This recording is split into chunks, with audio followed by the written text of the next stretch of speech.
Ici Raphaël Révélo, porte-parole de Québec solidaire Crémazie. Bonjour à tous. Alors, on sort d'une réunion du CA du CIUS et je suis en présence de la vice-présidente de l'exécutif syndical de la PTS d'Unsic Montréal-Nord, Stéphanie Canuel. Et elle va nous expliquer un peu pourquoi on était ici, comment ça s'est passé, etc. Alors, Stéphanie, pourquoi est-ce qu'on était ici aujourd'hui à la réunion du CA? On est venu cette fois-ci souligner une incohérence qui s'était produite parce qu'on était venu au conseil d'administration du mois de septembre pour agir en amont avant qu'une décision importante soit prise, c'est-à-dire la fermeture possible de l'accueil psychosocial du CLSNC, qui est une de nos portes d'entrée principales pour les services de première ligne gratuits dans le quartier, près de la population, pour les citoyens de l'IC. Donc, étant donné que les rumeurs couraient, puisque évidemment il va y avoir une réduction de travailleurs sociaux dans les CLSC pour les transférer dans les groupes de médecine familiale qui sont des ressources privées, des médecins qui s'incorporent. Alors là, on vient avec moins de travailleurs sociaux pour donner les mêmes services dans les CLSC. Donc forcément, il y avait un enjeu pour l'organisation à maintenir 2 points de service ouverts.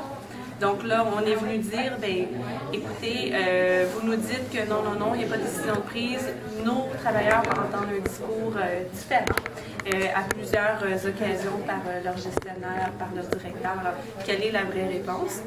Et on a décidé, comme l'organisation continue de marteler que la décision n'est pas encore prise, bien, de soulever un mouvement citoyen. Donc, on s'est solidarisé avec plusieurs organismes communautaires.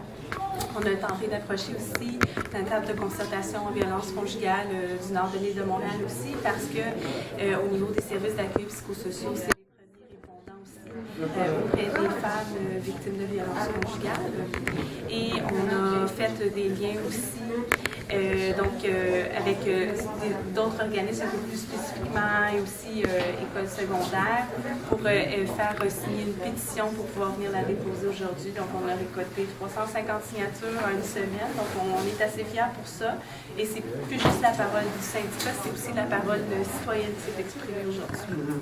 Puis à l'heure où on se parle, est-ce qu'il y a déjà des travailleurs sociaux qui ont été redirigés vers le GMF ou pas encore?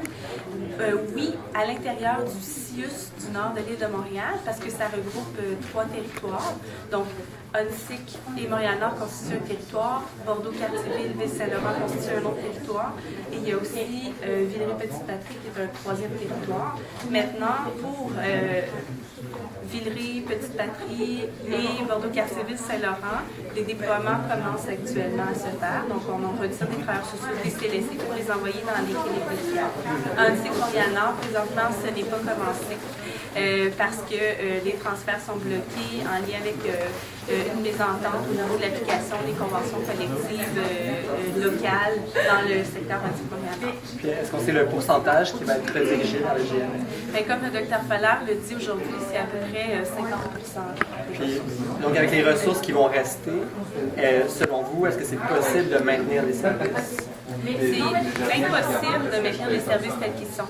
Parce que là, on a environ 11 travailleurs, puis il va en avoir 6,8 et la direction de l'établissement continue de dire que ça prend 6 personnes pour maintenir un point de service ouvert. Donc, on n'en a pas 12.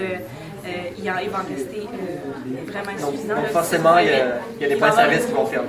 Points de service qui vont fermer, services qui vont être interrompus aussi, forcément, parce que c'est impossible d'offrir la même prestation avec moins de ressources.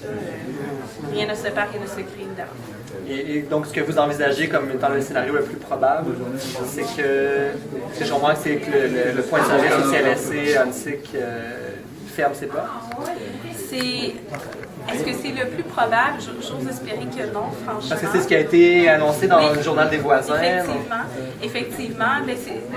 C'est ce qui a été fait ailleurs dans le CIUS du nord de l'île de Montréal. Ça s'est fait à Bordeaux-Cartierville, Saint-Laurent. Ça s'est fait à Villeray-Petite-Patrie, regroupé à un CLSC. Maintenant, comme la pratique, c'est une harmonisation, bien, On a tendance à croire que c'est comme ça que ça va se faire parce que ce serait qu'il y aurait le moins d'impact dans l'offre de services, de couper un des points de service, mais de permettre d'offrir une plus grande diversité, mais à un seul endroit.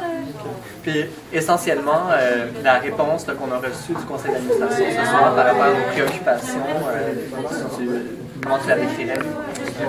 Je trouve qu'on n'a toujours pas de réponse. On a la même réponse qui nous est dite, encore une fois, qu'il n'y a pas de décision prise.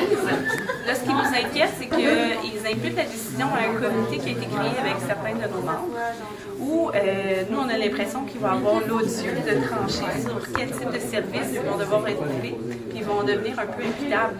C'est-à-dire que les prochaines fois qu'on va vouloir se rendre au conseil d'administration pour dénoncer des coupures de services, bien là, ils vont dire que la décision a été prise avec les travailleurs, finalement. Fait qu'on trouve ça un peu odieux. En général, une fois que la décision est prise, c'est très dur de revenir en arrière. Oui. Donc, ce que je comprends, c'est que ça va prendre une certaine mobilisation à la fois à l'intérieur des CLSC et à l'extérieur. Oui. Donc, comment est-ce que les citoyens peuvent vous aider dans cette démarche-là? Est-ce qu'il y a des choses que les gens peuvent faire pour contribuer? Oui. Concrètement, dans le fond, les gens peuvent assister au conseil d'administration. Ça, c'est environ 6 à 8 semaines. C'est un espace de parole citoyenne aussi, où les gens du quartier peuvent s'adresser directement aux directions, au PDG aussi, pour appeler leur pétition. Notre pétition va continuer de circuler parce qu'on va demander une rencontre avec Marie Montpetit, qui est l'adjoint du ministre Barrette à nouveau pour pouvoir faire pression. Donc, plus il y a de gens qui vont se verser dans cette situation-là, plus on va faire le front commun, puis force devant l'organisation, ils n'auront pas le choix de maintenir le service et d'être créatifs finalement dans leur réponse à cette réforme du ministre. Fantastique. Merci beaucoup pour toutes ces informations. Ça fait plaisir. Puis on va continuer de lutter ensemble. Merci de votre